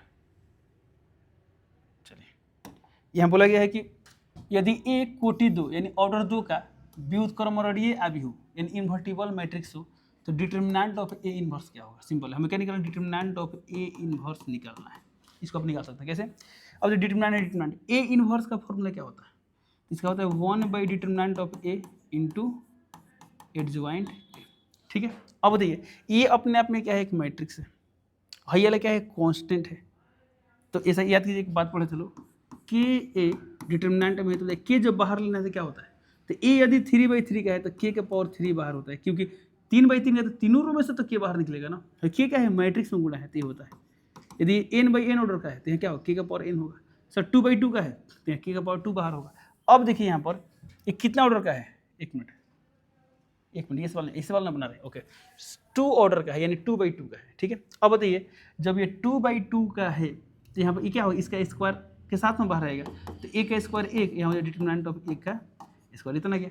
अब यहाँ क्या बचेगा, डिटरमिनेंट ऑफ एडजॉइंट a, ठीक है। अब देखिए कितना गया, 1 बाई डिटरमिनेंट ऑफ a के स्क्वायर। अब देखिए इसका भी हम लोग फॉर्मूला पढ़े, क्या होता है, डिटरमिनेंट ऑफ a के पावर n-1 तो इसका ऑर्डर कितना है, इसका ऑर्डर 2 है तो 2 में से क्या 1 होगा, 1। तब इससे ये कैंसिल हो जाएगा तो क्या हो जाएगा 1 by determinant of a। In option number क्या होगा बी, तो बी टी कर देंगे, ओके। अगला क्वेश्चन देखते हैं, यदि a 3/3 कोटि का व्युत्क्रम और ये वर्ग का भी हो तो determinant of adjoint A, simple है। हमें क्या निकालना है, डिटरमिनेंट ऑफ एडजॉइंट ए। इसका डायरेक्टली फॉर्मूला होता है, क्या होता है, डिटरमिनेंट ऑफ ए के पावर n-1। तो 3/3 का है तो क्या होगा, डिटरमिनेंट ऑफ एडजॉइंट एक मिनट कितना हो जाएगा, 3/3 का है तो 2 हो जाएगा, यानी n-1 यानी 3-1 यानी 2 हो जाएगा ना। यानी ऑप्शन नंबर क्या होगा, ऑप्शन नंबर बी, तो बी टी कर देंगे, ओके। चलिए, हालांकि इसको हम लोग प्रूफ भी किए थे, याद है, एक मिनट कहाँ गया क्वेश्चन, यहाँ पर। इस चीज़ को हम लोग क्या किए थे लोग, प्रूफ भी किए थे, उसको भी क्या किए थे लोग, प्रूफ किए थे। चलिए अगला क्वेश्चन देखते हैं यहाँ पर। अगला सवाल दिया यहाँ पर, यदि a एक 3/3 कोटि का व्यू हो ताकि a स्क्वायर बराबर a हो तो इसका वैल्यू क्या होगा, ओके। देखते हैं, सॉल्व करते हैं। अब बताइए हमें क्या निकलना है, a प्लस i3 क्या है, आइडेंटिटी मैट्रिक्स से कितना ऑर्डर का है, 3/3 का है, ठीक है। तो a प्लस बी, तो बताइए a प्लस बी के पावर 3 क्या होता है, a प्लस बी का whole cube, a cube plus 3a square B plus 3ab square plus B cube, ठीक है। तो बताइए लिख सकते हैं a क्यू यानी a का power 3 plus 3a square B, तो 3a स्क्वायर बी क्या है, i3 आइडेंटिटी एक काम करते खाली i लिखते हैं, ठीक है। प्लस 3a स्क्वायर भी हो गया प्लस 3ab स्क्वायर, तो 3a यहाँ क्या होगा i square plus B cube यहाँ क्या होगा i क्यू, ठीक है। ये इसका माना गया माइनस क्या है 7 है, तो यहाँ लिख देंगे 7 है, ठीक है। अब देखिए a क्यू, तो क्या हम a क्यू को हमेशा लिख सकते हैं, थोड़ा सा रफ करते हैं यहाँ पर, a स्क्वायर इंटू ए, तो आंसर लिख सकते हैं। तब यहाँ पर a स्क्वायर का मान क्या दिया a, तो जहाँ a स्क्वायर हो जाएगा a और पहले से a, तो फिर a इंटू ए क्या होगा a स्क्वायर, और फिर a स्क्वायर का मान क्या होगा a, तो इसका मतलब हम a क्यू को हम क्या लिख सकते हैं, a लिख सकते हैं, क्या लिख सकते हैं a, ओके। प्लस 3 है 3, a स्क्वायर का मान क्या होगा a होगा, तो a इंटू आई, तो किसी भी स्क्वायर मैट्रिक्स में कोई आइडेंटिटी मैट्रिक्स से गुणा करे तो क्या होगा वही आएगा, किसी भी नहीं, माने दोनों का ऑर्डर सेम होना चाहिए। तो ए आई का मान क्या होगा a होगा, तो यहाँ क्या होगा a प्लस आई का स्क्वायर आई होगा, a इंटू आई क्या होगा a होगा, यानी 3a हो गया। अब प्लस आई के पावर कितना हो कर दें, आई ही होगा, आई माइनस क्या है 7a। अब देखिए यहाँ पर a और 3a 4 और 4 3 7, 7a माइनस 7a खत्म, यानी सिर्फ क्या आ गया आई आ गया, आई यानी ऑप्शन नंबर क्या होगा a। तो ऑप्शन नंबर क्या करेंगे 80 कर देंगे। अगला सवाल, अभिव्यु यानी मैट्रिक्स का व्युत्क्रम नहीं प्राप्त होगा। अब इस मैट्रिक्स का इन्वर्स हम नहीं निकाल सकते यदि k का मान होगा, k का मान होगा, ध्यान देंगे। अब देखिए कोई मैट्रिक्स का इन्वर्स कम नहीं निकलता है जब उसका डिटरमिनेंट क्या हो जाए 0 हो जाए, डिटरमिनेंट क्या हो जाए 0 हो जाए। तो इसका यदि डिटरमिनेंट 0 होगा तो नहीं निकलेगा, यानी सिंगुलर मैट्रिक्स होगा तो नहीं निकलेगा। तो बताइए इसका डिटरमिनेंट 0 करते हैं तो क्या हो गया यहाँ पर 3k माइनस 10, एक क्या है डिटरमिनेंट है, इसको वैल्यू 0 करते हैं, तो 3k बराबर कितना आ गया 10, तो k बराबर कितना आ गया 10/3, यानी ऑप्शन नंबर क्या होगा सी, तो सी टी कर देंगे। अगला क्वेश्चन, चलिए क्वेश्चन नंबर 97 पे ध्यान देंगे। सवाल दिया है यहाँ पर, यदि a बराबर इतना हो तो a स्क्वायर क्या होगा, हमें क्या निकालना है a स्क्वायर। तो बताइए a स्क्वायर निकालना है, तो a स्क्वायर का मतलब क्या होता है a इंटू ए, और a का मान कितना दिया है आयोटा 0 0 आयोटा, यहाँ भी क्या है आयोटा होगा 0 होगा 0 होगा आयोटा होगा। अब गुणा करते हैं, तो गुणा कैसे करते हैं, फर्स्ट रो फर्स्ट कॉलम, तो आई इंटू आई स्क्वायर यानी आयोटा स्क्वायर, आई इंटू 0 ये भी 0, तो 0 हो जाएगा यहाँ पर। चलिए देखिए 0 0 तो 0 होगा, यहाँ वाला एलिमेंट क्या होगा 0 आयोटा स्क्वायर होता है, आयोटा स्क्वायर। अब देखिए आयोटा स्क्वायर का वैल्यू कितना होता है -1, ये 0 0 ये हो गया -1। कोई ऑप्शन में दिया देखिए, तो ऑप्शन नंबर बी दिया है, तो क्या करेंगे ऑप्शन नंबर बी टी कर देंगे। अगला क्वेश्चन देखते हैं, यदि a बराबर इतना हो तो एडजॉइंट a क्या होगा। तो जैसे 2/2 स्क्वायर मैट्रिक्स का एडजॉइंट निकालने के लिए हम लोग ट्रिक पढ़े थे, एकदम बेहद आसान होता है। इसको क्या करना है इंटरचेंज कर देना है, तो यहाँ 4 और यहाँ 2 हो गया, ठीक है। अब बाकी का सिर्फ चिन्ह बदलना है, तो प्लस में है तो माइनस में, प्लस में है तो माइनस में, कहीं दिया देखिए तो 4 - 3 - 1 2, ऑप्शन नंबर क्या होगा ए, 80 कर देंगे, ओके। अगला सवाल देखते हैं, चलिए 99 नंबर क्या दिया यहाँ पर, एक्स के पावर 8 हमें क्या निकालना है, एक्स के पावर। अब देखिए एक्स के पावर 8 निकालना है तो क्या करता है कि एक्स स्क्वायर निकालते हैं। क्यों एक्स के पावर 8 को हमेशा लिख सकते हैं एक्स स्क्वायर के पावर 4 लिख सकते हैं, ताकि चलो हम निकालते हैं क्या चीज़, एक्स स्क्वायर निकालते हैं, देखते हैं क्या होता है।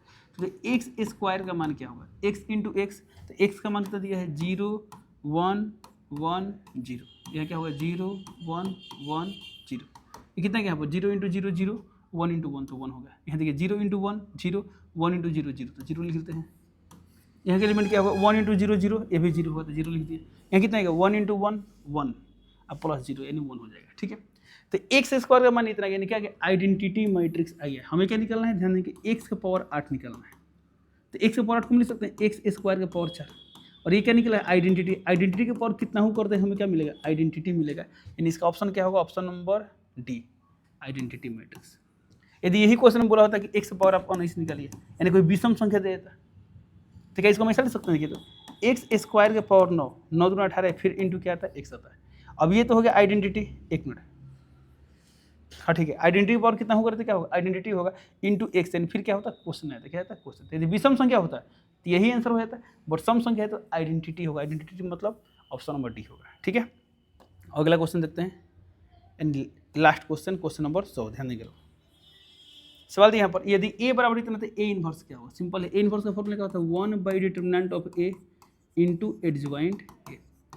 अब देखिए 1 बाई इसका डिटर्मिनेंट कितना आएगा 6 दूना 12, अब माइनस, यहाँ पहले से माइनस आ रहा था क्या हो जाएगा प्लस हो जाएगा 4 3 12 तो 12 12 24 दिया गया यहाँ पर 1/24 इंटू में क्या होता है एडजॉइंट ए। एडजॉइंट कैसे निकालते हैं, इसको इंटरचेंज कर देंगे, यहाँ 6 आ गया और यहाँ पर 2 आ गया, और यहाँ कितना हो जाएगा माइनस है तो प्लस हो जाएगा, अभी प्लस है तो क्या हो जाएगा माइनस। ठीक है, अब इसको इसमें गुणा कराएं, देखिए तो बाहर कहीं नहीं है तो बताइए कितना है 6/24, 6/24 माने 1/4, तो पहले का एलिमेंट कितना रहा है 1/4, तो यहाँ 1/4 ऐसे यहाँ भी 1/4 है, तो हई दो तो यहीं कैंसिल हो गया। ठीक है, अब देखिए दोनों एलिमेंट से तो ये नहीं जज करेंगे, इसको चेक करेंगे इसको, तो यहाँ पर क्या आने वाला बताइए, तो हई गुणा कीजिए प्लस माइनस माइनस माइनस 1/6, तो माइनस 1/6 इन ऑप्शन नंबर बी होगा, तो क्या करेंगे ठीक है। ओके चलिए, तो इस तरह क्या होता है अब टेस्ट पेपर में जितने भी सवाल थे सभी का डिस्कशन कंप्लीट होता है। उम्मीद करते हैं आप सभी लोग जितने भी बनाए होंगे सब सही होगा। चलिए मिलते हैं अगले क्लास में, तब तक के लिए जय हिंद।